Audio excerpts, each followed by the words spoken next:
of London. And then besides teaching at university, Pak Kemas is also member of Tim Bangunan Gedung, or expert team of building construction, DKI Jakarta Province, from 2014 until now. Pak Kemas is also the chairman of Dewan Riset Daerah, or Regional Research Council of DKI Jakarta Province, from 2019 until now. Pak Kemas' research interest topic such as colonialism, post-colonialism, tradition, and modernism, with focus on Pak Kemas' place of origin, Muntok, a city in Bangka. Pak Kemas is very active and very supportive member of heritage community in Muntok, organizing several heritage events, including historic urban landscape quick scan workshop in 2018. So Pak Kemas, time is yours, and please do your presentation no more than 15 minutes. Pak Kemas, silahkan. Yeah, thank you, Pak Punto. Hello, everybody. Good afternoon. And thank you, Peter. I think your presentation makes my presentation easier. You cover a lot of things. My presentation will focus on my birthplace, Muntok, that being seen through historic urban landscape approach, and I will move further from what Peter has been presented today. It's about preservations and management. And Muntok was located in the tin mining island of Indonesia in Bangka Island. It was 2 hours from the city of Pangkal Pinang in Bangka, the capital city of Bangka Island. So Muntok was the former capital city of Bangka Residency during colonial era, and also former of tin mining headquarters before the mining quarter moved to Pangkal Pinang in 1915. And the landscape of the town is located in very unique landscape between Menumbing Hill on the north and Bangka Strait on the south. And the the town of Muntok itself was established since 18th century during Sultanate of Palembang, and then the colonial tin mining town was established later in 19th century, become the capital city of Bangka Tin Mining Company. And it was very interesting that the trace of the heritage of Bangka Tin Mining still can be seen from this tin mining town. And this is one of the icon of Muntok, the Menumbing Hill, the glory of the past of Bangka Tin Mining. That's the hotel that become the luxurious things that now it's related to the national history when our leaders, Indonesian leaders, Bung Hatta and Bung Karno also getting captivated in this town, and Bung Hatta being getting exiled in this Menumbing Hill. And the interesting thing is the landscape of granites cover up all the building materials that now become one of, I think, the best example of architectural style in Bangka. And the establishment of tin mining was very strong, and the town itself was making up by the tin mining company itself, from the establishment of the company housing estate, and also the town facility, the road, the electricity, the harbor, all the things being built during colonial era.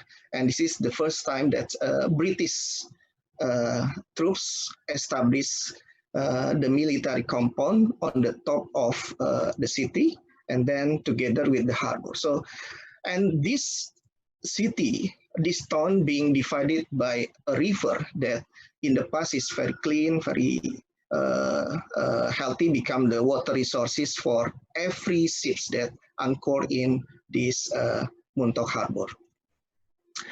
and a lot of history going on from the colonial era, yeah, the narrative of the city and the national history, where the leaders, Indonesian leader, getting captivated in this town become the tangible aspect that being spoken by all the community here. So history is part of Muntok community, and it's not difficult to ask people there about the history there. I think this is one of the strongest point of the Muntok community, that the awareness about history is very strong. And historic urban landscape can change over time, but the physical characteristic should not be controlled in order to preserve long-term attributes, value for the landscape. And here, that's how historic urban landscape become important for the narrative of the city. That's the name of the city itself, that's coming from the sense of historic connections with the landscape. Yeah, this is the dialogue of Zamna, yeah, the wife of Palembang Sultan, when he said that entok entok entok, that become the name of the town itself, coming from the landscape, historic landscape connections. And also that's how the local people then built their own settlement, and then the people appreciate nature being part of their settlement. Yeah, and this is the example of this Malay settlement being drawn by an artist in 1887. But this is maybe showing a bit idealistic view that is it still exists today, this kind of greenery Malay kampung landscape. This is a big question. Yeah, we will see later. Yeah, and also that historic urban landscape reflect process and activities related to land and sea. Yeah, related to the mining settlement, yeah, fishing, forestry. Yeah, and this is one of another products from Bangka Island named as Muntok White Paper, that become worldwide famous. And actually, this is not coming from Muntok, but this is a branding being exported, the product being exported from Muntok Harbor. Yeah. And also the clustering of the colonial town, tin mining town, divided the town become several ethnic groups, like European cluster, Chinese cluster, and also a Malay cluster, Arabian cluster. And in the European cluster, that's mostly dominated by greenery. Yeah, and this is how important that's this greenery and the living landscape that become our model for the historic urban landscape approach in Muntok that has been done in 2018. And also that's how natural landscape evolve with the passage of time, from time to time. We cannot see this kind of very scenic beach or geological stone that's exists until today. And the challenge of historic urban landscape is through the values of multiple groups. Now, the European cluster changed into become the normal housing site, because European people not already there. Yeah, but how to maintain the characteristic of this connection with the past, and then this is how we value the sense of different kind of ethnic group. Yeah. And also from the archival of the past, that we see how the connections between land and human activities, and this photograph taken in the 1950s, and then we combine it with today about the layers of the city. It's getting multiplicity, yeah, diversity, more identity, yeah? And the economic process of the town still continue until today, and tin mining become the main commodity until today. Although the tin mining production still fluctuating, but in fact, tin still become the major generator for the dynamic of the city, included creating urban sprawl. And this is a challenge that how the pragmatic economy then being chosen by the society when the tin mining getting a price tin mining, the tin price getting lower, then the society then adapt to the situations. And in the background you see the high building. This is a bird nesting building. That's now we control the government control the development of Stolber's nesting. That's it's now being not allowed anymore. And this is the challenge that we research about the landscape of Muntok, that from the hill and to the sea, a lot of things happen.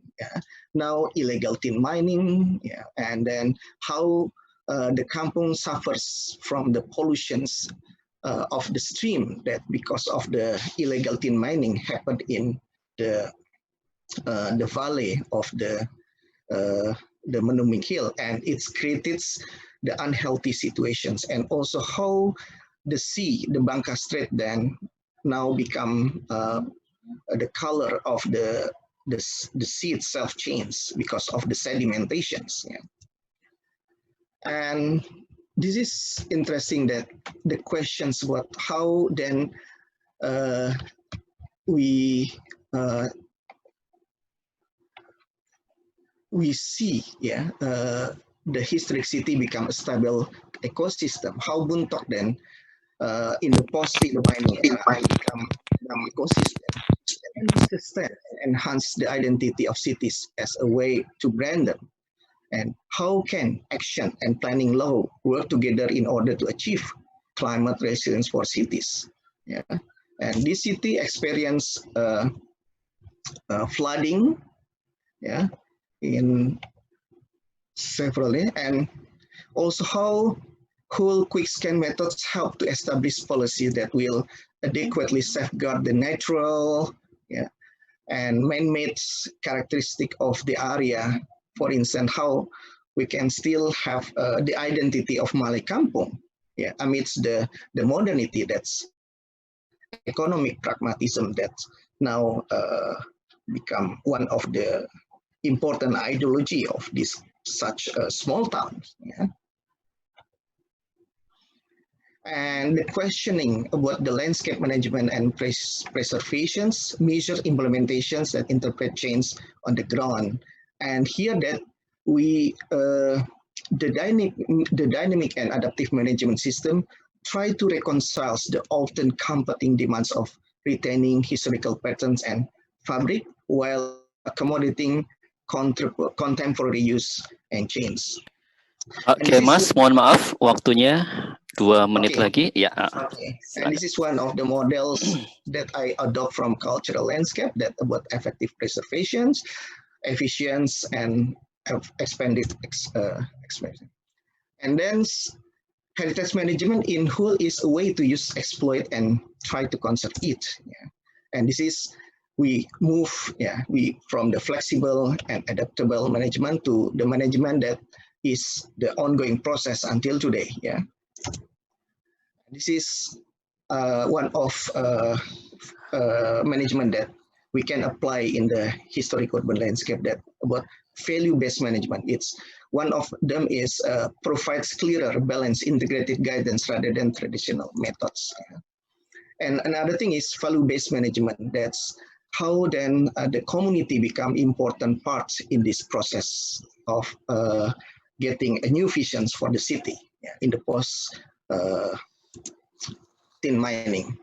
So this is another models that I adopt cultural landscape about community-based conservations. That's how then the natural resources, cultural resources, tradition, and local culture become important parts in doing the analyzing of the historic urban landscape. And then between them, that's how to enhance quality of life, how to create a new visions, engage and involve in citizens, and respect meaning of living in landscape.